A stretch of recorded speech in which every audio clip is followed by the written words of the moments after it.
हाँ अंकित, जस्ट काम खत्म हुआ है।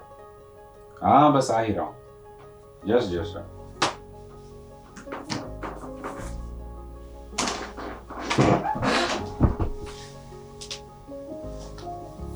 हेलो नमस्कार, स्वागत है आप सभी का अनअकैडमी के इस शानदार प्लेटफॉर्म पर। अभी मैं मौजूद हूँ ओल्ड राजेंद्र नगर की उन गलियों में जहाँ पूरे देश से हर कोने कोने से छात्र आते हैं आईएएस और आईपीएस बनने का सपना लेकर और ख्वाब पालकर। ऐसी गलियों में अभी मौजूद हूँ। आप देख सकते हो हमारे पीछे छात्र बैठे हुए हैं, कोई खाना खा रहा है, कोई चाय पी रहा है, आपस में चर्चा कर रहे हैं। कोई इतिहास की बात कर रहा होगा, कोई भूगोल की बात कर रहा होगा, कोई बात कर रहा होगा कि जब आईएएस आईपीएस बन जाएंगे तो किस तरीके से इस देश को बदलने के लिए काम किया जाएगा। ऐसी चर्चाएं इन लोगों के बीच में होंगी।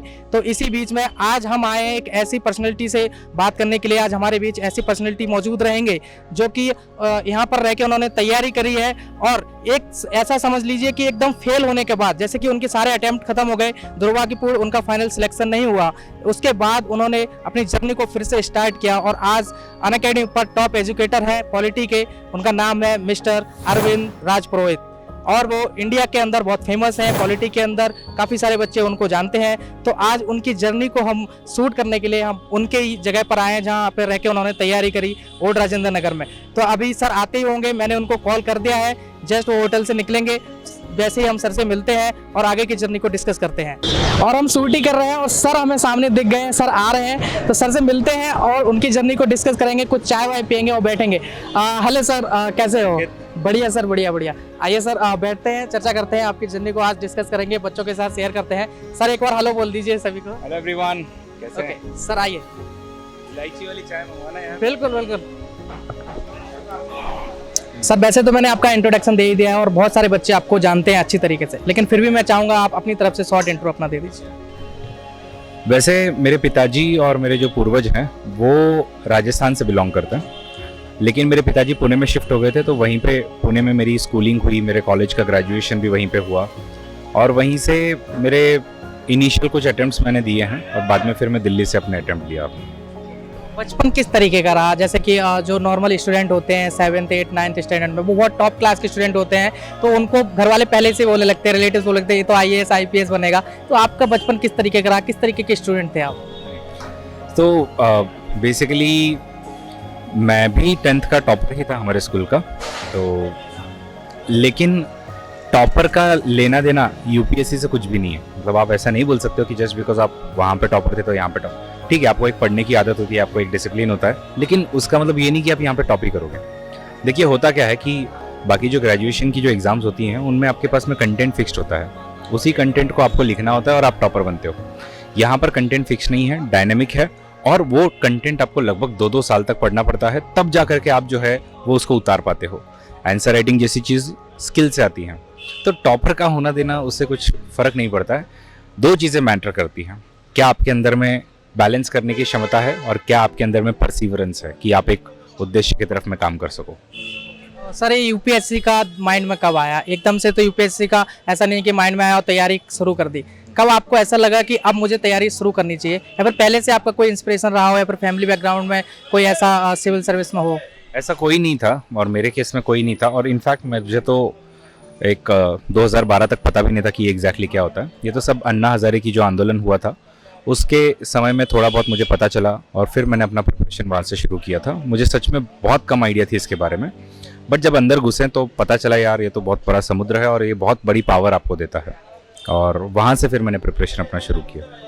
ओल्ड राजेंद्र नगर कब आना हुआ आपका, कौन सी ईयर थी, और उसके बाद सर आपकी कौन से अटेम्प्ट में आप कहाँ तक गए? वो अटेम्प्ट्स वाली जर्नी बताइए, कौन सा अटेम्प्ट आपने कब दिया और लास्ट अटेम्प्ट तक आप कहाँ तक पहुँचे? मैंने सबसे पहला अटेम्प्ट 2012 में मैंने प्रिपरेशन किया जॉब छोड़ के। 2011 का मैं इंजीनियरिंग का पास आउट हूँ।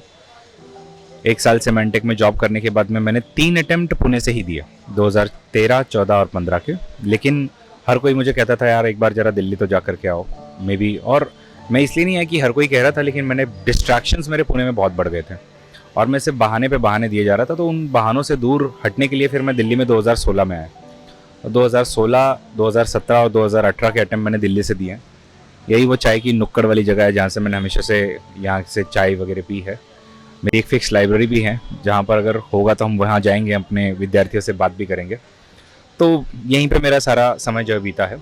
2013 की प्रीलिम्स नहीं हुई 2014 में मेंस दिया, 2015 में मेंस 1 मार्क्स से रह गया था इंटरव्यू के लिए। तो 2016, 17 और 18 ये अटेम्प्ट मैंने यहाँ से दिल्ली से दिए हुए हैं। और 2000 पहले लोग कहते थे कि दिल्ली चले जा, बट मैं नहीं आया। बट मेरे डिस्ट्रैक्शंस इतने ज़्यादा पुणे में बढ़ गए थे कि मैंने सोचा कि अब दिल्ली जाना सही रहेगा। फिर डिस्ट्रैक्शंस को ख़त्म करके मैं यहाँ से आया। 2013 में मैंने प्रीलिम्स की एग्ज़ामिनेशन दी, बट नहीं हुआ। 2014 में मेरी मेंस की एग्ज़ामिनेशन हुई, 2015 में हुई। 2016 में मैं इंटरव्यू की स्टेज तक गया। 2017 में प्रीलिम्स नहीं हुई क्योंकि मैं बहुत सारे डिस्ट्रैक्शंस में अगेन फंस गया और ओवर कॉन्फिडेंस थोड़ा था मेरा, बहुत ज़्यादा बढ़ गया था। तो यूपीएससी ना ये ओवर कॉन्फिडेंस वगैरह बड़ा गिरा देती है आप लोगों का। फिर उसके बाद में 2018 मेरा लास्ट अटेम्प्ट था और 2019 जो है वो उसका मैंने फॉरेस्ट सर्विसेज का अटेम्प्ट दिया था, जिसमें मुझे 143.34 प्रीलिम्स में मिले थे। ये थोड़ी मेरी यूपीएससी की ब्रीफ जर्नी है। सर आप ईयर बाय ईयर अटेम्प्ट दे रहे थे और आपको सफलता हाथ नहीं लग रही थी, और आप पहले से जॉब क्विट करके इस यूपीएससी के जर्नी में आए। ये बहुत बड़ा डिसीजन था आपकी लाइफ का। सबके लिए जॉब लेना एक बहुत बड़ी बात है अभी के लिए, कि बहुत बड़ी अचीवमेंट है कि कोई जॉब मिल जाए, सेटल हो जाए। आप ऑलरेडी सेटल थे और फिर आपने जॉब छोड़ के यूपीएससी की जर्नी में आए, फिर आपको यहाँ सफलता हासिल नहीं हो रही है। आप लगातार प्रीलिम्स क्वालिफाई कर रहे हो, मेंस तक जा रहे हो, इंटरव्यू तक भी आप गए। तो फिर सर उस जर्नी के बारे में बताइए, उसको कैसे आप अपने आप को मोटिवेट कैसे रखा कि नहीं मुझे अगली बार फिर से देना है, अगली बार फिर से देना है, उसके बारे में थोड़ा बताइए, कैसा फेज था वो? देखिए, यूपीएससी बच्चों का खेल नहीं है, और जितने जल्दी आप इस चीज़ को समझ जाओ उतना बेहतर आपके लिए है। अरे भाई, अगर हर कोई इजीली प्रीलिम्स मेंस इंटरव्यू पास कर लेता तो यहाँ पे हर तरफ में सड़क पे आपके आईएएस ऑफिसर नहीं घूम रहे होते। आंसर इज नहीं। इसके लिए आपको कड़ी मेहनत करनी पड़ेगी, इसमें सैक्रिफाइसेस देने पड़ेंगे, इसमें 10-12 घंटा आपको पढ़ना पड़ेगा ही, वो करना ही पड़ेगा। और एक बात सीधी आप समझ लीजिए, यूपीएससी को क्लियर करने के चांसेस 1% है और 99% चांसेस फेलियर के हैं। उस और के अगेंस्ट में आप आ रहे हो, इस चीज को ध्यान में रखना ही होता है। और जब आप आते हो तो अपने एक उद्देश्य लेकर के आओ कि मैं क्यों आ रहा हूं, ये अगर आपने पता कर लिया तो फिर उस उद्देश्य की तरफ में टिके रहना काफी आसान हो जाता है। और एक चीज समझ लीजिए, चाहे यहाँ हो, यूपीएससी में हो, चाहे जिंदगी में कहीं और आगे बढ़ना है, अगर आप कंसिस्टेंट नहीं है, अगर आप मोटिवेटेड नहीं है, अगर आप सेल्फ डिसिप्लिन नहीं है, तो नहीं हो सकता यार। इसके लिए कंटिन्यूस फेलियर्स देखने भी पड़ेंगे। एलन मस्क सबसे बेस्ट एग्जाम्पल है, हमारे सामने है, जीता जाता एग्जाम्पल है। तो इसलिए हमको जो है वो beggars can not be choosers. तो यूपीएससी के वर्ल्ड में हम लोग सब बेगर्स हैं, और बेगर्स जो हैं वो चूज नहीं कर सकते इन सब चीज़ों की, मैं क्या लूंगा क्या नहीं लूंगा, मोटिवेटेड रहूं नहीं रहूं। आपको मोटिवेटेड पूरी तरीके से रहना ही पड़ेगा। तो आओ, मोटिवेटेड रहो, डिसिप्लिन रहो, तो ही काम होगा। ओके सर, सेल्फ मोटिवेशन तो आ जाता है, हम किसी का उदाहरण ले लेते हैं, किसी को इंस्पिरेशन बना लेते हैं, लेकिन हमारी सोसाइटी में क्या होता है कि हम अकेले नहीं हैं, हमारे साथ फैमिली भी जुड़ी होती है, रिलेटिव्स भी हैं, फ्रेंड्स भी हैं। सबको पता होता है कि बंदा यूपीएससी की यार आईएएस बनने के लिए ओल्ड राजेंद्र नगर गया है, फिर कहीं भी रह के तैयारी कर रहा है और उसका अटेम्प्ट नहीं हो रहा है, तो उनका प्रेशर बहुत होता है। काफ़ी सारे दोस्त तो अपना नंबर भी, कॉन्टैक्ट नंबर सेव कर लेते हैं आईएएस बाबू के नाम से, कलेक्टर साहब के नाम से, फिर वो बाद में मैसेज भी करते हैं, बोलते भी कलेक्टर साहब आ गए। तो उस समय सर वो फैमिली का प्रेशर, रिलेटिव का प्रेशर ऑब्वियस बात है रहा होगा आपके ऊपर, उसको कैसे टैकल किया? क्योंकि बहुत सारे एस्पिरेंट्स से मैं लगातार मिलता हूँ, वो इस फेज को अभी जी रहे हैं, तो उनको जरूर मोटिवेशन मिलेगा इससे कि आपने उस दौर में अपने जर्नी के दौरान कैसे इसको टैकल किया। इसमें जो है वो एक, मतलब ज़्यादा सोसाइटी में डिंडोरा पीटो मत। आपके फैमिली वालों में आपके सिर्फ मम्मी पापा, आपके भाई बहन अगर हैं तो उनको पता होना चाहिए, उससे ज़्यादा बड़ा डिंडोरा मत पीटो। तो आप एकदम मेहनत जो है वो साइलेंस में करो, अपना सक्सेस जो है वो अपने आप फिर बजेगा। तो एक तरीका वो है, और मेजरली मैं इन चीज़ों पे थोड़ा रिलाई भी करता था, बट बाद में थोड़ा फेसबुक पे एक्टिव वगैरह होने की वजह से लोग सपोर्ट में भी आते थे। लेकिन मेरे हिसाब से आप ज़्यादा फैमिली मेंबर्स को बताओ मत। जो नहीं बताओगे तो फिर ये प्रॉब्लम ही नहीं आएगी आपके ऊपर में, और अगर आती भी है तो सीधी सी बात है, मैं हमेशा कहता हूँ इसमें बहुत आपको इमोशनली स्ट्रांग होना होता है। आप फिजिकली स्ट्रांग है नहीं है फर्क ही नहीं पड़ता है, आप इमोशनली कितने स्ट्रांग हो, इमोशनली आपको फर्क ही नहीं पड़ना चाहिए। किसी ने कुछ बोल दिया सुन के निकाल दो, या फिर इन निगेटिव चीज़ों से दूरी रहो, उनसे मिलो ही मत। मेरे हिसाब से ये सबसे बेस्ट तरीका है इसको अवॉइड करने का। अभी जैसे आप ओल्ड राजेंद्र नगर में आते हो और जब पहले आप यहाँ पे तैयारी करते थे, तो अभी क्या बदलाव देखते हो? अभी कैसी फीलिंग होती है जब आप इस एरिया में फिर से वापस जब घूमते हो, टहलते हो उन गलियों में? देखो, नॉस्टैल्जिया तो ज़रूर होता है, ये सब गलियाँ देख करके, ये चाय की दुकान देख करके, ये मैगी देख करके, और लाइब्रेरी वगैरह देख करके। काफ़ी कुछ बदल गया है, काफ़ी रंग मिजाज हो गया है, बहुत सारे क्लासेस खुल गए हैं। पहले एटलीस्ट हमारे समय में थोड़े कम क्लासेस हुआ करते थे, अभी जगह जगह पर क्लासेस खुल गए हैं। यादें तो आती हैं, उस समय में भी कुछ अपने दोस्तों के साथ में मज़े किए हुए हैं। उस समय में भी मेरे कुछ ऐसे दोस्त हैं जो आज अफसर बन चुके हैं। आज भी हम लोग जब यहाँ आते हैं तो वही बातें करते हैं, वही किताबें आज भी छानते हैं। तो अच्छा तो लगता है, और कभी कभी लगता भी है कि वो स्टूडेंट लाइफ भी शायद बहुत बेटर थी, बहुत मज़ा आता था पढ़ने में और ये सब चीज़ें करने में। तो है, मज़ा है। अभी सर आपको यहाँ पर इतने दिन रहे, आपको सफलता हाथ नहीं लगी, लेकिन अभी आप ऑलरेडी सफल हैं, एक अच्छे एजुकेटर हैं। तो सर ये टीचिंग स्किल कब से डेवलप हुई आपको, या फिर अगर आप टीचर नहीं होते, या फिर ऐसा कोई हिडन टैलेंट और भी आपके पास कि आप वो बताना चाहोगे अगर टीचर नहीं होते तो और कुछ भी हम लाइफ में कर सकते थे, या फिर और भी कोई आपका सपना था? नहीं, मैं सच बताऊं तो टीचर नहीं बनना चाहता था, लेकिन वो कहते हैं कि मजबूरी में शुरू किए थे, लेकिन अब मज़ा आने लग गया है, वैसी वाली बात है। और समहाउ मुझे अब ऐसा लगता है कि मैं थोड़ा पीपल ओरिएंटेड पर्सन ज़्यादा हूँ। मतलब मेरी पहली भी ख्वाहिश थी कि डॉक्टर बने, बट समहाउ उधर सक्सेस नहीं मिला, तो मैं इस तरफ में आया। इंजीनियरिंग मैंने अपनी कंप्लीट कर ली, और मुझे लगता है कि अगर नहीं मैं टीचर होता तो पक्का एक सॉफ्टवेयर इंजीनियर होता, और अगर सॉफ्टवेयर इंजीनियर होता तो पक्का मैं एक यूएस की किसी फर्म में यूएस में ही काम कर रहा होता।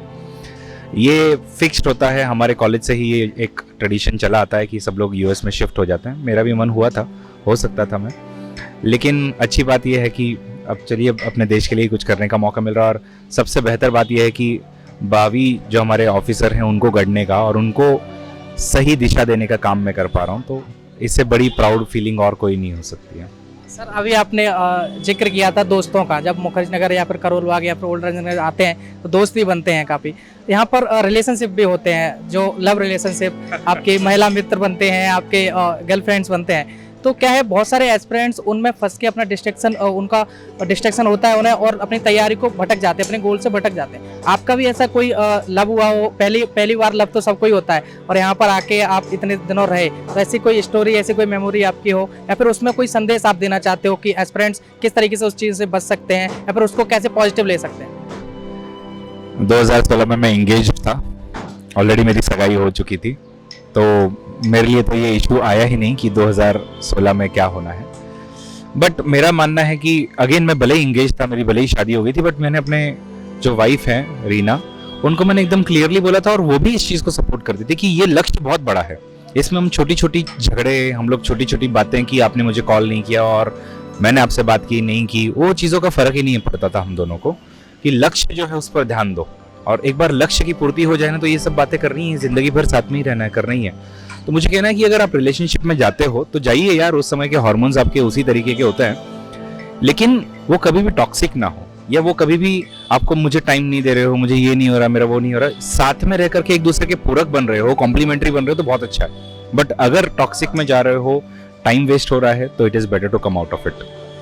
सर अभी यहाँ पर IAS IPS का हब है, UPSC का हब है, यहाँ से बैठकर जो हमें एस्पिरेंट्स देख रहे हैं गांव से, अपने घर से या फिर अपने टाउन से, जहाँ भी रह के तैयारी कर रहे हैं, उनके लिए आपका लास्ट मैसेज या लास्ट संदेश क्या होगा? उसके बाद हम आपके लाइब्रेरी भी चलेंगे, और जो भी हमारे सब्जेक्टिव क्वेश्चन है, पॉलिटी पर कैसे तैयारी करनी, वो सारे हम वहाँ पे आपसे करेंगे।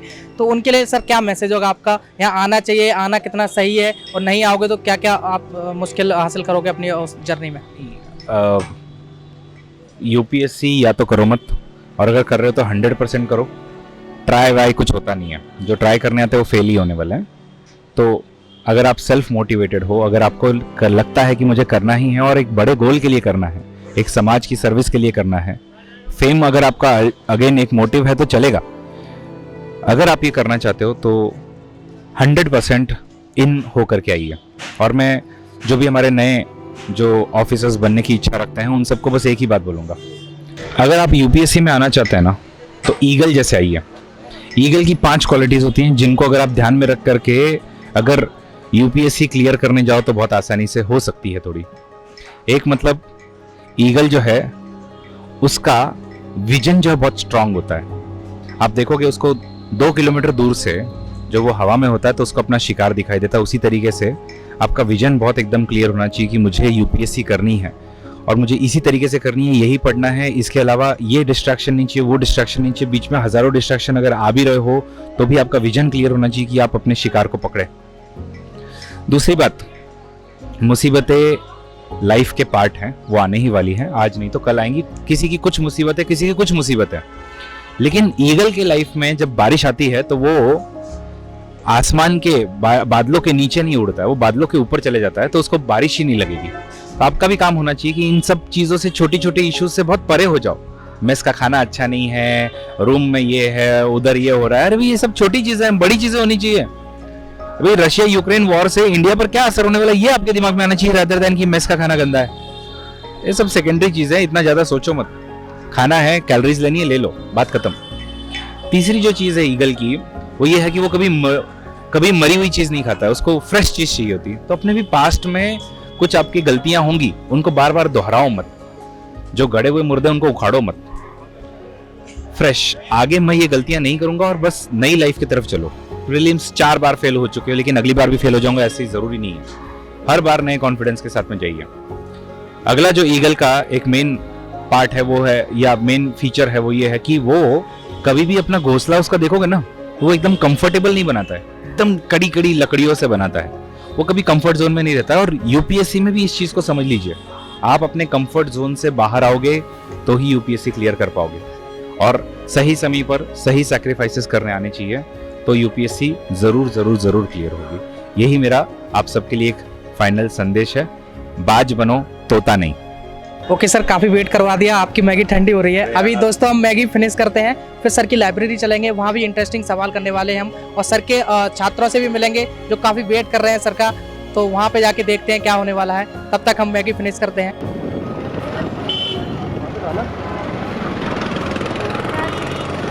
हेलो, अभी हम सर की लाइब्रेरी में मौजूद हैं और हमारे साथ भाभी IAS IPS भी मौजूद हैं जो सर से मिलना चाहते थे। सर के सभी स्टूडेंट ही हैं, तो इनसे भी हम चर्चा करेंगे। और सर से हमारे जो सवाल हैं, जो आपके कमेंट बॉक्स से हमने उठाए हैं, आपने लगातार पूछ रहे थे आप पॉलिटी के बारे में, तो सर पॉलिटी गुरु हैं अनअकैडमी पर, जो पहले मैं इंट्रो में भी बता चुका हूँ। तो सर से हम पहला क्वेश्चन करेंगे। सर पहले मैं इन सब से पूछ लेता हूँ, कैसे हो आप सभी लोग, कैसी चल रही है आपकी तैयारी?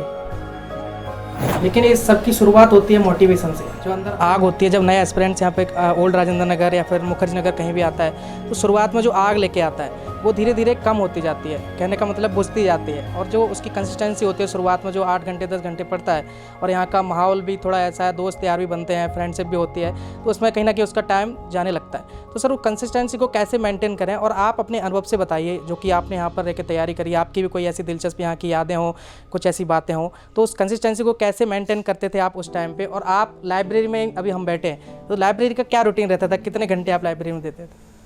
मैं कभी रूम पे पढ़ाई नहीं करता था, और मैंने करने की कोशिश की है, और वो बेड देखने के बाद में किसी की पढ़ाई होती नहीं है। सच बताऊं तो वो बेड दिखता है तो थोड़ी देर बोलते हैं यार बेड पे जाके पढ़ लेते हैं, और बेड पे पढ़ते पढ़ते कब आप नींद में गए और कब आपका टाइम वेस्ट हुआ वो पता ही है। तो मेरी भी लाइब्रेरी कुछ इसी तरीके की हुआ करती थी, जिसमें यही लाइब्रेरी थी इनफैक्ट मेरी, इसी तरीके की गया। तो ये 9 नंबर पे ही मैं बैठा करता था। 9 नंबर थोड़ा मेरा फेवरेट नंबर भी है। तो इसमें आप देख रहे हो ऊपर ही कैबिन दिया हुआ है, और मेरा जो दोस्त है वो बैठता था उधर 19 नंबर में, उधर उस तरफ में पीछे। मैं अपना मोबाइल उसको दे देता था और उसको बोलता था तेरे उस ऊपर के जो कबर्ड जो है उसमें तू मेरा मोबाइल लॉक कर दे और चाबी तेरे पास रखना, मैं मांगू तो भी मुझे मत देना। ये एक बहुत बड़ी गलत फहमी है हम सबके मन में कि कोई अगर मुझे बहुत इंपॉर्टेंट कॉल आ गया तो, कोई नहीं आता। आज तक आया है क्या आपको? मैं अगर मोबाइल वहाँ रख दूंगा, मुझे बहुत इंपॉर्टेंट कॉल, और अगर आ भी गया तो ज़्यादा से ज़्यादा 2 घंटे के बाद में जब आप चाय पीने जा रहे हो तब देख ही लोगे ना। प्रॉब्लम यह है कि मोबाइल अगर आप साथ में लेकर के बैठे हो तो गड़बड़ होती है। आप लोगों को लगता है कि यार इसका मीनिंग मुझे समझ में नहीं है, मे बी ये मुझे सर्च करना चाहिए, अभी के अभी करना चाहिए। नहीं, वैसा मत करो। आप सबको बताऊं, एक्चुअली आजकल हम लोग डिस्ट्रैक्शन अपने जेब में लेके घूमते हैं। और पहले तो एटलीस्ट अच्छा था कि मेजर पढ़ाई ऑफलाइन ही करते थे, और ये सब इतने इंस्टाग्राम और ये रील्स वगैरह नहीं आए थे। ये खास करके कोविड के बाद में ये बहुत ज़्यादा फैल गए हैं, और हम लोग बोलते हैं यार थोड़ा माइंड फ्रेश करने के लिए करते हैं, लेकिन कभी हम लोगों ने 5 मिनट में या 10 मिनट में अपना मोबाइल रखा ही नहीं है। हम लोगों को वो उसका एल्गोरिदम कुछ इस तरीके का है, आपके बॉडी की केमिस्ट्री भी कुछ इस तरीके की है कि डोपामाइन रिलीज़ होगा, आपको मज़ा आ रहा है, और फिर आपको बाद में गिल्टी फील होता है कि यार मेरा इतना टाइम चले गया। अब आप बोलते हो टाइम चले ही गया तो अब और देख ही लेते हैं, अब मैं डिप्रेशन में चले गया हूँ इसलिए मैं मोबाइल देख लेता हूँ थोड़ा, ताकि, तो दिस इज़ हाउ एक विशियस साइकिल बन जाती है। इसलिए अपना मोबाइल सबसे पहले अपने दोस्त को पकड़ा दो, भाई मैं बोलूँ ना तो भी मत देना, मैं बोलूँ कितना ही अर्जेंट है, 2 घंटे के पहले मुझे मोबाइल देना मत, उसका मोबाइल तुम लग के बैठ जाओ, यहाँ पे अटका रहेगा, बजेगा, वाइब्रेट होगा, साइलेंट पे रखो, अपनी पूरी 2 घंटे की पढ़ाई करके उठो। कहीं पर आपको कोई टर्म वगैरह क्लियर नहीं था, उसको साइड में नोट में लिख करके रखो, बाद में उसको और अच्छे से मोबाइल से देख करके क्लियर कर लेना। ये एक सबसे इम्पॉर्टेंट बात है मोबाइल के लिए। तो मोबाइल से पहले बचो। उसके बाद में आती है बात कंसिस्टेंसी की। दूसरी बात जो आती है कि कैसे हम मोटिवेटेड रह करके यहाँ पर आए, अपना एक अच्छा रूटीन बना लो। किसी भी चीज़ को करने के लिए 21 डेज़ लगते हैं, और एक बहुत अच्छी बुक है जो हम लोग कभी पढ़ते नहीं हैं, वो है एटॉमिक हैबिट्स। अगर हो सके तो उसका सिर्फ समरी ही पढ़ लो, जिस्ट पढ़ लो, उसका एक मैं आपको बस सार बताता हूँ कि कभी भी अच्छे हैबिट्स अगर आपको क्रिएट करने हैं तो कैसे आप कर सकते हो। सी नेवर से मैं ये करूँगा कि मैं सोशियोलॉजी ऑप्शनल डिसाइड करूँगी, या मैं ये करूँगा, या मैं इसका आंसर राइटिंग जो है वो करूँगा, ऐसा नहीं होना चाहिए। 3 चीज़ें फिक्स्ड आपने लिखी हुई होनी चाहिए आपके नोटबुक पे। आपका रोज़ प्लान बनना चाहिए, उस प्लान में आपने लिखा होना चाहिए मैं कौन सा काम करने वाला हूँ, या कौन सा सब्जेक्ट पढ़ने वाला हूँ, या कब लिखने वाला हूँ। जो आपका मेन फंक्शन है वो लिखा हुआ होना चाहिए। दूसरी चीज़ है कौन सी डेट और टाइम फिक्स होना चाहिए। What is the function that you are going to perform, what is the date and time, उसका प्रॉपर डेट होना चाहिए, टाइम होना चाहिए। और तीसरी चीज़ place, you have to mention the place. जब तक वो दिमाग में आपने फिक्स बताया नहीं है तब तक वो होगा नहीं। अगर आपने खुद ने भी सोचा होगा यार आंसर राइटिंग करेंगे, करना है मुझे, मैं आंसर राइटिंग करना चाहता हूँ, या मुझे ये वाला सब्जेक्ट जो करना चाहता हूँ, कि मुझे हिस्ट्री से थोड़ा डर लगता है, मैं बाद में करूँगा। लेकिन कब करोगे, कौन सी प्लेस पे करोगे, ये एटॉमिक हैबिट में बहुत अच्छी बात लिखी हुई है। और जिस दिन वो आपका फिक्स्ड हो गया उस दिन आपके लिए बहुत ईजी हो जाएगा। और ये आपको 21 दिन तक करना है। 21 दिन के बाद में आपका प्रॉपर शेड्यूल बन जाएगा। 8 बजे से 10 बजे तक मेरा ये रहेगा। उसके बाद आप ब्रेक लीजिए ना, मैंने मना नहीं किया। आपको 15 मिनट का लेना है 15 मिनट का लो, आधे घंटे का लेना है आधा घंटे का लो। फिर मैं लाइब्रेरी में 7:30 तक पहुंच जाता था। 7:30 से 9:30 मेरा पहला 2 घंटे के स्ट्रेच पे आप बैठिए। 7:30 से 9:30 पहला स्ट्रेच। उसके बाद में अगेन मेरे उसमें डिसाइडेड होते थे कि सबसे जो कॉम्प्लिकेटेड सब्जेक्ट होगा वो सबसे पहले लूँगा। जो मुझे लगता है कि जैसे आर्ट एंड कल्चर मुझे हमेशा कॉम्प्लिकेटेड लगता था, तो उसको आते ही सुबह सुबह ले लो कि वो थोड़ा दिमाग में अच्छे से जाए वगैरह। फिर 2 घंटे हो गए हैं तो मैंने पावर नैप्स की आदत बना ली थी। और पावर नैप में क्या करना है कि भाई ये आप अपने हाथ पे ही ऐसे 5 मिनट के लिए सो जाओ। आजकल तो स्मार्ट वॉचेस आती है, उसमें आप 5 मिनट का टाइमर लगा सकते हो ताकि आप 5 मिनट के नाम पे ज़्यादा ना सो जाओ। तो इस पे ये मेरा अलार्म उस समय में यही हुआ करता था कि हाथ पे सोते थे तो सर के वज़न से वो थोड़ी देर में एकदम सुन पड़ जाता था, और सुन पड़ने के बाद में फिर नींद खुल जाती थी कि अरे हो गया है। तो 5-5 मिनट की 10-10 मिनट की अगर आपको पावर नैप, कभी भी बेड पे नैप लेने जाना मत। बेड पे नैप लेने गए तो गड़बड़ हो जाएगी। बेड पे नैप मत लो, यहीं पे इधर ही बैठ के लो। और इनफैक्ट ये अभी भी मुझे हेल्प करती है। मुझे अगर कभी दोपहर में थोड़ा फ्रेश फील करना है, मैं लिटरली 10 मिनट में फ्रेश हो सकता हूँ सो करके उठ के। आपको चाय पीनी है चाय पियो, कॉफ़ी पीनी है कॉफ़ी पियो। और मैं तो डेस्क पे ही रखता था, गर्म पानी हर एक लाइब्रेरी में होता है, अपने भी यहाँ पे है। गर्म पानी यहीं से लेता था, ब्लैक कॉफ़ी उसमें डाल के, थोड़ा वज़न भी कम हो जाएगा आपका, और यहीं पे पी लो ताकि आपको बाहर भी ना जाना पड़े। बाहर जाओ दोस्तों के साथ, एक टाइम तो जाना चाहिए, कोई तो टाइम पकड़ लो, बट वो लिखा हुआ होना चाहिए कि इतने बजे जाएंगे। तो लगभग 9:30 से 10 के बीच में मेरा ये होता था, एक पावर नैप लेना है, कॉफ़ी वॉफ़ी लेनी है, या अगर कुछ ब्रेकफास्ट करने जाना है तो वो हो जाता था। फिर वापस 10 से 12 का एक सेशन, तो 10 से 12 वापस से 2 घंटे एक और सब्जेक्ट पढ़ेंगे। मैं न्यूज़पेपर हमेशा शाम में पढ़ता था क्योंकि मैं नहीं चाहता था कि सुबह सुबह ही मेरी बहुत एनर्जी उसमें चली जाए। फिर 12 से 1 बजे तक फिर मैं खाना खाने के लिए, और वहीं पे थोड़ा खाना खा के और इधर आके अगेन मैं बेड पे सोता नहीं था वहाँ, खाना खा लो आराम से, फिर इधर आ जाओ। फिर अगेन 1 से 3 का फिर वापस आपको पावर नैप लेनी है तो ले लो, नहीं तो ठीक है। फिर वापस आपका 3:30 से 5:30 का सेशन करो। 5:30 बजे मैं जाता था दौड़ने के लिए, यहीं पे पास में पार्क है। हाँ यस, तो वो पार्क में पूरा दौड़ते रहता था। देखिए यूपीएससी में हम लोग एक चीज़ जो भूल जाते हैं वो है शरीर को मेंटेन करना। आप मुझसे पूछोगे कि सर जब आपको इतनी सारी बातें पता ही थी तो फिर क्यों 2018 जिसमें आपका सिलेक्शन होना चाहिए था वहाँ नहीं हुआ? मैं आपको बताऊंगा हेल्थ का ध्यान नहीं था बस। लिटरली ब्लड प्रेशर लो हो गया, थोड़ा सा हेल्थ सही नहीं रखा और गड़बड़ हो गई। बिना फालतू के बहुत एक्सपेरिमेंट करना मत, हेल्थ अच्छी रखो, health is very very important. अगर आप बीमार पड़ गए एक दिन या तो हफ्ता गया पूरा आपका, और एक हफ्ता जाना मतलब बहुत नुकसान हो जाता है फिर, और इतना सारा ऑलरेडी 10-10, 12-12 घंटे का शेड्यूल चले जाता है। तो 1 घंटा पूरा पार्क में दौड़ना है, बैठना नहीं है, चलना नहीं है, ये योग वगैरह मत करो, पहले दौड़ो। दौड़ने से आपके ब्लड फ्लो जो है वो अच्छा होगा। ज़्यादा से ज़्यादा पानी पीना, ये बहुत छोटी छोटी चीज़ें हैं लेकिन बहुत काम में आती है। इन पे कोई बात ही नहीं करता है कभी। सब बोलते हैं कि हाँ पढ़ो, ऐसा करो वैसा करो, लेकिन ये बहुत छोटी छोटी चीज़ें हैं। आप जितना हाइड्रेटेड रहोगे उतना आपका ब्लड जो है वो पतला रहेगा। जितना पतला रहेगा उतना वो जो आपका एंड नर्व होगा वहाँ तक ऑक्सीजन पहुँचाने का काम करेगा, and you'll always feel fresh. तो उस पर काम करो। पानी हमेशा पीते रहो, हाइड्रेटेड रहो, दौड़ते रहो। दौड़ने से ब्लड सर्कुलेशन अच्छा रहेगा, हेल्थ भी अच्छी रहेगी, और थोड़ा हार्ट पंप हुआ तो हार्ट रिलेटेड कोई डिसीज़ नहीं होती। और सबसे इम्पॉर्टेंट, अगर किसी को वायरल या बैक्टीरियल कोई इन्फेक्शन हुआ है तो आपको नहीं होगा, बिकॉज एक बार बॉडी अगर हीटअप हो गई तो यूजुअली आप लोग सेफ रहोगे। तो ये एक तरीका है। फिर 6:30 तक आता था रूम पे अगेन जा कर के फ्रेश हो करके, फिर अगेन 1-2 घंटे का सेशन, उसमें पढ़ो। फिर शाम को खाना खा लो, फिर रात में फिर न्यूज़पेपर वगैरह उठाता था 9 के बाद में। न्यूज़पेपर देख लो, उसके कुछ नोट्स बनाने देख लो, कुछ वीडियोस देखने अपने को, तो वो सब थोड़ा रात में। अगर वीडियोस देखने चाहिए हमने, ऐसा नहीं है। ऑब्वियसली आजकल best of the best teachers videos ही बना रहे हैं, जैसे अनअकैडमी भी मेजरली ऑनलाइन है।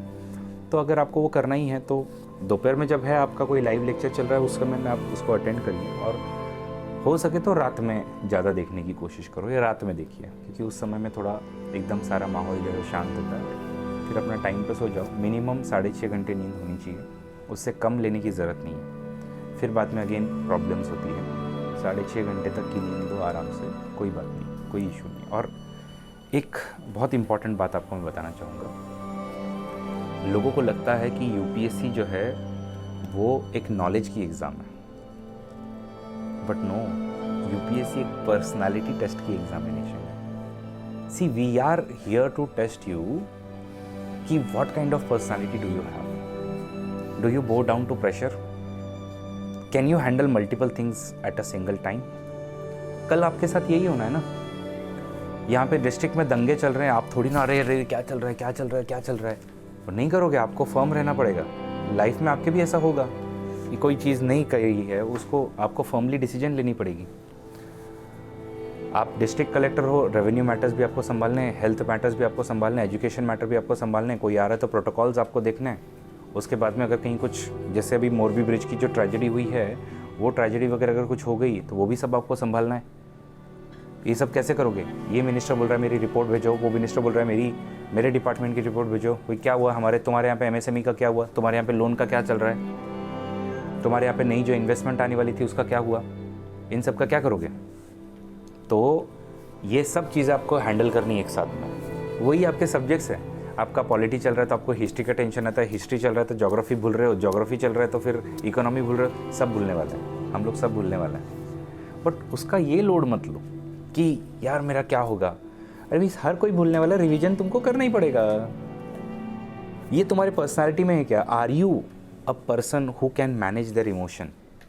तो बस आपको वही बनना है इस प्रोसेस में। You just have to develop your personality in such a manner कि आप अपने आप को मैनेज कर सकते हो। क्या मार्क्स कम आ गए सडनली कि आपने सच में बहुत मेहनत की थी टेस्ट के लिए, you studied well for polity, and जब आप उसका मॉक टेस्ट देने गए मार्क्स आए आपके सिर्फ 70, और आपके वही फ्रेंड जो साइड में बैठा था उसने कम पढ़ा था, उसको 120 आ रहे हैं।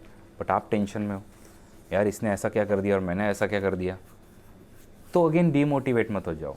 सी, अंडरस्टैंड दिस, मॉक सॉल्व करना आपके पढ़ाई का ही पार्ट है एक। उसको आप ऐसा मत समझो कि वो जजमेंट है, वो जजमेंट नहीं है, सिर्फ एक वो आपके स्टडीज़ का पार्ट है। तो मोटिवेटेड अगर आपको रहना है, कंसिस्टेंसी लानी है, तो हैबिट्स बनाओ। हैबिट्स बनानी है तो उसके लिए पहले पेन पेपर पे लिखो कि मैं कब क्या कब कैसे करने वाला हूँ और कौन सी जगह पे करने वाला हूँ। As I said 3 things. 1, what are you going to do?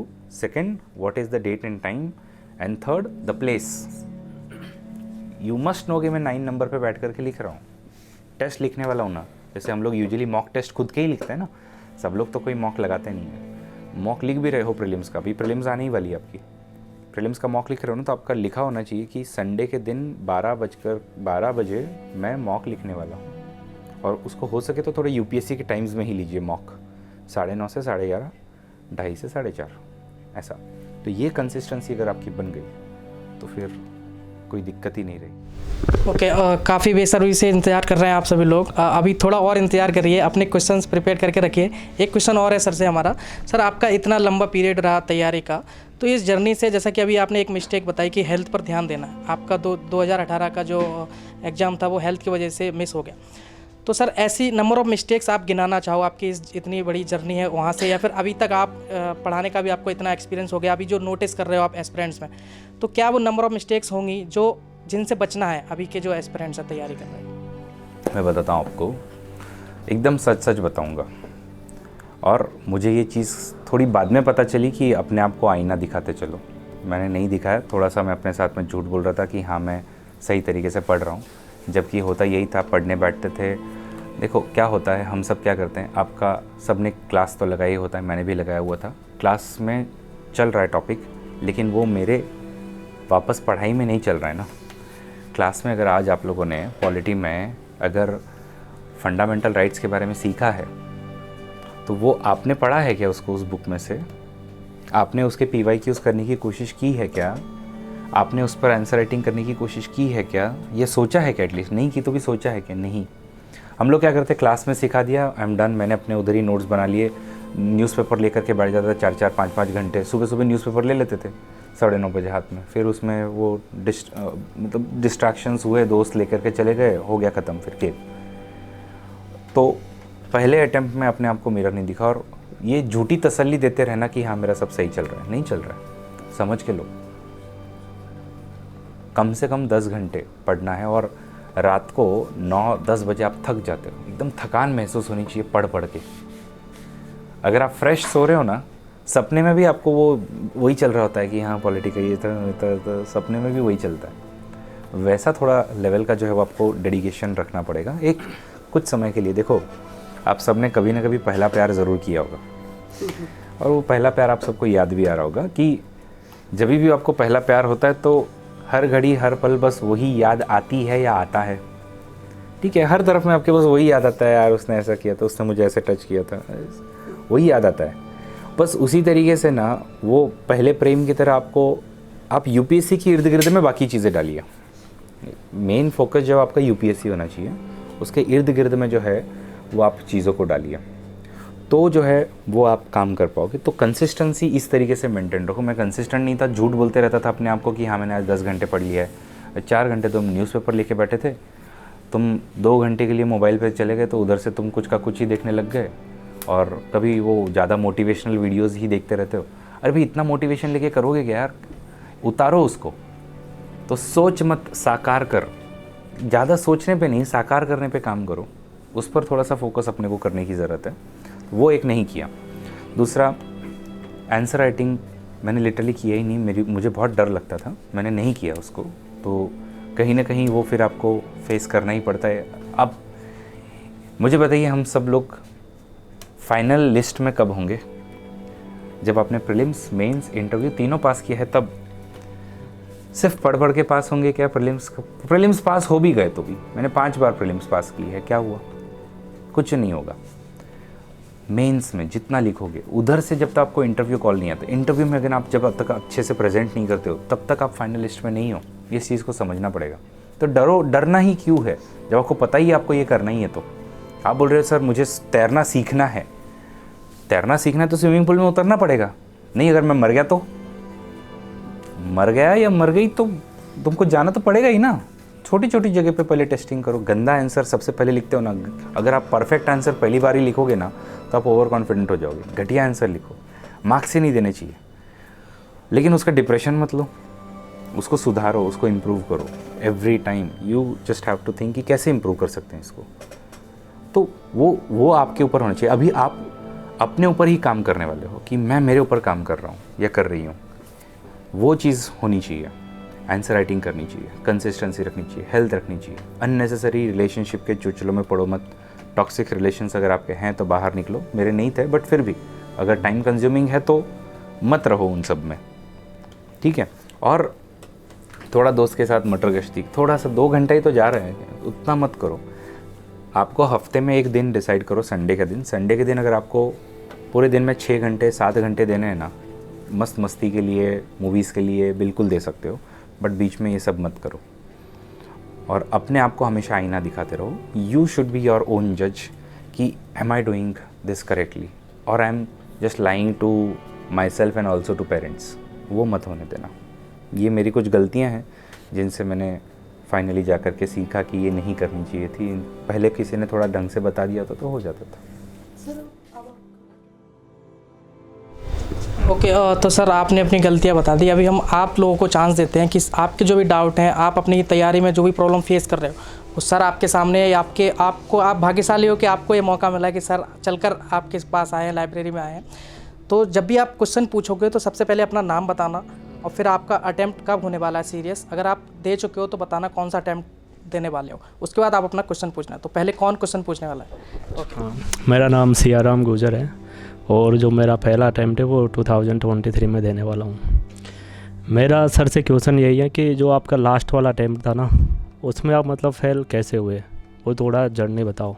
फिर उसके बाद बताना कि जैसे मैं बिल्कुल नया हूँ, न्यू कमर, तो मतलब मेरे को कैसे प्रिपेयर करना चाहिए। और आपके पास लास्ट में मतलब रिसोर्सेज सब थे, आपको मतलब पूरा जानकारी था, है ना, पूरा पता था भाई मेरी जर्नी ऐसा रही है और यूपीएससी क्या कहाँ से पूछेगा, लेकिन वो मतलब फेल कैसे हुए ना, बता थोड़ा दो। जर्नी। आप सुदर्शन गुर्जर सर के कुछ लगते हैं क्या हमारे? बता रहा हूँ बस ऐसे ही जोक के तौर पे, हमारे काफ़ी अच्छे दोस्त हैं। हाँ, तो सियाराम बेसिकली लास्ट अटेम्प्ट में मुझे सब पता था क्या करना है क्या नहीं करना है, और इसी हिसाब से मैंने अपनी प्रीलिम्स की एग्जामिनेशन के लिए प्रिपेयर भी किया था। आप विश्वास नहीं करोगे, मैं कहता भी नहीं हूँ कि आप इतना करो एज अ फ्रेशर के तौर पे, बिकॉज वो मेरा लास्ट अटेम्प्ट था तो मैं रिस्क नहीं लेना चाहता था। तो मैंने 100 टेस्ट सीरीज़ सॉल्व किए थे प्रीलिम्स में जाने के पहले, 100 test of vision of different institute, ठीक है। तो वो आप मत करो अभी, जो फ्रेशर है उसके पास में इतना टाइम नहीं होता। मैं 6th अटेम्प्ट दे रहा था इसलिए मैं उतना टाइम ले रहा था, मैं सिर्फ ज़्यादा ही क्वेश्चंस ही सॉल्व कर रहा था। बट एक फ्रेशर को मिनिमम 35 टेस्ट देने चाहिए प्रीलिम्स के लिए। 35 टेस्ट ये मिनिमम है आपका नंबर, और उतना आप कवर करने की कोशिश करो। अनअकैडमी के पास में ऑलरेडी ऐसी टेस्ट सीरीज़ अवेलेबल है, वो आप लोग कर लोगे। तो मैंने प्रीलिम्स की टेस्ट एकदम अच्छे से दिए हैं, उधर से अच्छे से पास हो गया मैं। मैंने ये भी बनाया कि प्रीलिम्स में क्या होता है, लोग क्या करते हैं सिर्फ टेस्ट देते छोड़ देते हैं, उसका एक्सप्लेनेशन ढंग से पढ़ते नहीं। टेस्ट 1.5 घंटे में ख़त्म करो, 2.5 घंटा आप जो है वो उसके सोल्यूशन में लगाओ कि मैंने क्या गलत किया, मैंने क्यों नहीं पढ़ा ये, तो वो गलतियाँ निकालो और अपने ट्रायल एंड एरर से अच्छे जो है वो निकालते रहो अपने। मैंने सब किया सही से, लेकिन मेंस के समय पे मैंने ऑप्शनल भी बहुत तगड़ा प्रिपेयर कर लिया और मैंने टेस्ट सीरीज़ वगैरह लगाई थी, वो सब हुआ। और सडनली सितंबर के महीने में, और कुछ आई थिंक अक्टूबर के महीने में एग्ज़ाम थी, सितंबर के महीने में समहाउ पता नहीं मैंने बहुत ज़्यादा नमक वगैरह कम कर दिया और एक्स्ट्रा कॉफ़ी मेरे हो रहे थे, और इन सब चीज़ों के वजह से मेरा जो तो 2 प्रेशर्स अपने सिस्टोलिक एंड डायस्टोलिक, तो डायस्टोलिक जो है वो बहुत लो रहता था और मुझे बहुत कमज़ोरी महसूस होती थी। मैं पढ़ने जाता तो मुझे कमज़ोरी महसूस होती थी, तो वो एक इशू मेरा बार बार जो है वो हो रहा था। तो हेल्थ पे थोड़ा सा ध्यान नहीं रहा। और दूसरी बात, मेंस के एग्ज़ामिनेशन के समय पे मैंने बहुत बड़ी गड़बड़ कर दी। एथिक्स के पेपर में मैंने एक क्वेश्चन नंबर 12 जो है वो क्वेश्चन नंबर 13 के नीचे लिख दिया, तो मेरे 2 क्वेश्चंस बड़े बड़े डिस्ट्रॉय हो गए। आप सबको पता होगा क्वेश्चन नंबर 12 और 13 मतलब दे आर 20 मार्कर्स, 20 ख़त्म, 40 मार्क्स उधर ही गए। और जीएस का जिस तरीके का प्रिपरेशन पूरी तरीके से होना चाहिए था वो थोड़ा अधूरा रह गया because of bad health, but somehow still I survived और ऑप्शनल तो हो गया था इसलिए अच्छे मार्क्स आ गए। बट फिर वही रीज़न थे जो मुझे अभी भी पता है कि नहीं हो पाया उसकी वजह से सिलेक्शन। और अब आप इन्हीं चीज़ों से सीखिए कि ज़्यादा ज़्यादा टेस्ट लिखिए, कोई भी चीज़ लास्ट मोमेंट के लिए नहीं रखिए, और सिलेबस पूरा अच्छे से कंप्लीट करें और हेल्थ का ध्यान रखें। ओके, तो उम्मीद करता हूँ आपको आपका आंसर मिल गया होगा। सर मेरा नाम संजीव हालदार है और मेरा फर्स्ट अटैम्प्ट है 2023 में। सर मेरा क्वेश्चन है कि मेरा फर्स्ट अटैम्प्ट है और कैसे ऑप्शनल और मतलब जीएस में कैसे बैलेंस बनाए रखे, उसको कैसे अच्छे से रिवाइज़ करे और मतलब उसको कैसे मतलब मतलब अपना जो टारगेट है उसको पूरा करे एकदम प्रीलिम्स के पहले, मतलब मेंस की तैयारी? देखो यूपीएससी ना साइकिल्स में चलता है, उसके फेजेस होते हैं। जैसे मैं मानता हूँ जून से लेकर के दिसंबर तक का जो फेज़ है वो मेंस ओरिएंटेड पढ़ाई होनी चाहिए थोड़ी, क्योंकि एज आई सेड कि जब तक आप प्रीलिम्स मेंस इंटरव्यू तीनों पास ना करो तब तक कोई मतलब नहीं बनता उसका। तो मेंस की पढ़ाई और ऑप्शनल उसका सबसे इम्पॉर्टेंट कंपोनेंट होता है, उसको जून से दिसंबर तक ख़त्म कर देना चाहिए। उसमें आप आंसर राइटिंग से लेकर के उसके शॉर्ट नोट्स बनाने तक सारे काम ख़त्म कर लें, और जनवरी जैसे ही आए, 1 जनवरी जिस दिन आए उस दिन आप ब्रेक ले सकते हो, लेकिन 2 जनवरी से आप प्रॉपरली प्रीलिम्स ओरिएंटेड पढ़ाई करें। प्रीलिम्स ओरिएंटेड पढ़ाई भी अलग होती है, जैसे इसमें ज़्यादा फोकस आर्ट एंड कल्चर पर करना होगा, आपको एनवायरनमेंट पर करना होगा। एनवायरनमेंट में भी बहुत छोटे छोटे फैक्चुअल डेटाज़ हैं, आर्ट एंड कल्चर में फैक्चुअल डेटाज़ हैं, पॉलिटी में अगेन बहुत सारे फैक्चुअल डेटाज़ हैं, हिस्ट्री के फैक्चुअल डेटाज़ है, ज्योग्राफी के फैक्चुअल डेटाज़ हैं।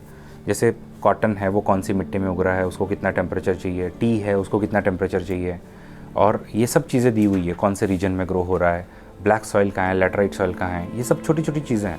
वो बार बार आपको रिवाइज करनी पड़ती, तभी आपको क्लियर होती हैं, अदरवाइज़ एक बार पढ़ के आपको याद नहीं रहने वाला है।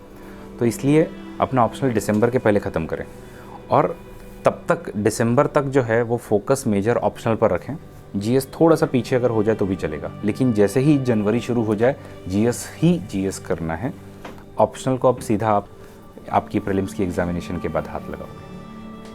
मेरा नाम प्रियंका सिंह है, और मैं ये पूछना चाहती हूँ सर कि जब आपने प्रिपरेशन स्टार्ट किया था, इतने साल की जर्नी थी, तो उस टाइम आपको शादी का प्रेशर और फिर सोसाइटी का, फैमिली का, ये तो हुआ होगा ना सर कि इतने सालों से पढ़ रहे हो अभी तक कुछ नहीं हुआ, क्योंकि sir nobody is knows about कि आप कितना एफर्ट दे रहे हो, और प्रीलिम्स सबको तो ये चीज़ें नहीं पता होती है ना सर कि क्या चीज़। तो शादी का प्रेशर इट्स ना कि just I recently I completed MBA, और मैं आई हूँ UPSC के लिए प्रिपरेशन के लिए, तो मेरे यहाँ भी ऐसे प्रेशर होते हैं सोसाइटी के, अभी तुम इतने सालों से पढ़ रही हो फिर पढ़ोगी। और जनरल कैटेगरी में सर 6 अटैम्प्ट्स होते हैं, लिमिटेड अटैम्प्ट्स भी होते हैं, एज भी लिमिटेड होती है 32 ईयर्स। तो सर मैं आई हूँ यहाँ पे प्रिपरेशन के लिए, तो जस्ट मेरी भी फैमिली बहुत प्रेशर करती है शादी के लिए, और कि अभी तक कुछ कर क्या रहे हो, क्या नहीं कर रहे हो। बिल्कुल मेरे साथ में भी हुआ ही था। इनफैक्ट मैं एक ऐसे कम्युनिटी से बिलोंग करता हूँ जहाँ पे मैं जब 10th स्टैंडर्ड में था तभी से मेरे लिए रिश्ते ढूंढे जाने शुरू हो गए थे। 10th में था मैं, ठीक है, और तब से मैं इनको अवॉइड करते हुए आ ही रहा हूँ। लेकिन जो सोसाइटी का जो प्रेशर है उसको हमको हैंडल करना आना चाहिए, और उसके लिए आपको अपने मॉम डैड को कॉन्फिडेंस में लेना होगा। मॉम डैड अगर कॉन्फिडेंस में है तो सब जाए। बिकॉज होता क्या है कि मेरे भी रिश्तेदार जो हैं बोलते ही थे, अरे वापस फेल हो गए, अच्छा इस बार नहीं हुआ, अच्छा वापस फेल हो गए, अरे क्यों करते हो भाई, सॉफ्टवेयर इंजीनियर हो, जाके जॉब वॉब करो, थोड़ा अच्छा कुछ होगा। पर आप जो है वो हमेशा एक चीज़ को याद करिए, पहली बार आप क्यों आए थे। अब आप सबका एक रीज़न होगा why you decided to become officer. You decided to become officer for one particular reason, that may be public service, that may be fame, that may be power, that may be anything else. और वो एक जो आपका जो आपने सोच के रखा था कि मुझे ये चाहिए समाज में या मुझे ये चाहिए अपने लिए, बस उसी चीज़ को हमेशा याद रखो, उसको अपना आधार बनाओ। आधार आपका वो है, जब भी आपको क्वेश्चन आए कि मैं सही तो कर रहा हूँ या कर रही हूँ, तो याद कीजिएगा यस उसके लिए मुझे ये सब करना पड़ेगा और फैमिली से डील करना पड़ेगा। माँ बाप को बस कॉन्फिडेंस में लो। मैंने जैसे उनको क्लियरली कह दिया था 25 की एज के पहले मैं शादी नहीं करने वाला हूँ, तो प्लीज़ मेरे लिए लड़की ढूंढिएगा भी मत। सर मेरा नाम तुषार है और मैं 1 साल से जुड़ा हुआ हूँ, और मैं तो बस ये सर की बेनिफिट्स बताऊँगा। लास्ट ईयर मैंने सर से पॉलिटी सीखी, IR सीखा, वीकली करंट अफेयर्स रोज़ अपने Mondays and Thursdays Unacademy platform पर ही मैं 1 साल से एक्टिव सब्सक्राइबर हूँ। और अभी दोबारा मैंने करा था, तो मुझे तो सर ने बहुत कुछ सीखा। IR गवर्नेंस सीखा मैंने सर से, तो मैंने तो इट मोर लाइक सर मैं समेशन बता रहा हूँ। जो 1 साल की जर्नी थी मेरी विद यू ऑन ऑफलाइन, मेरा मिलने का पर्पज़ ही आज यही था आपसे कि जो क्लास का जो एनवायरनमेंट जो हमने अपने लैपटॉप में या अपनी फ़ोन की स्क्रीन में देखा, वो आज आपसे लाइव मिलने का मिल रहा है। वही मैंने आपसे शुरू में कहा था क्लास वाला ह्यूमर, तो जैसे ही सर शुरू होगा अच्छा लगा आपसे मिलके। मोस्ट इम्पॉर्टेंट यही था। और सर जो सिखाते हैं, अगर एक बार सर आपने सर की क्लास ले ली, whether you call it polity, IR और इट इज़ योर गवर्नेंस, वो आपके दिमाग में एज इट इज़ छप जाएगा, नोट्स एवरीथिंग। Thank you.